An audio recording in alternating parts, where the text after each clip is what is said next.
মাইগ্রেনের পেইন হয় মাথায়, আমার প্রচন্ড ব্যথা। আপনারা কি দেখতে পাচ্ছেন ব্যথাটা?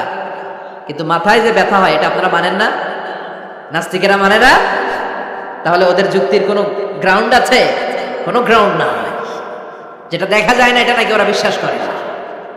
আল্লাহ বলেন সৃষ্টির দিকে তাকা, নজর করে দেখ, আমি আল্লাহর নিদর্শন আছে। সুবহানাল্লাহ পড়েন। নাস্তিকদের কিভাবে আপনি বুঝাবেন? একটা ঘটনা বললে চমৎকার বুঝতে পারবেন। কুফা নগরীতে এক নাস্তিক ছিল, সে এরকম বলতো, যেটা দেখি না ওইটা মানি না।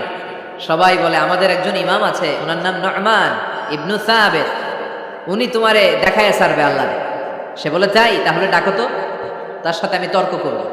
অ্যাপয়েন্টমেন্ট দেওয়া হলো জুমার পরে ঠিক ভর দুপুরে 2টায়। নু'মান ইবনু সাবিত ওনার আসল নাম, ওনার লকব হচ্ছে আবু হানিফা। ইমাম আবু হানিফারা ছিলেন না, ইমাম আল আযম। উনি আল্লাহর পক্ষ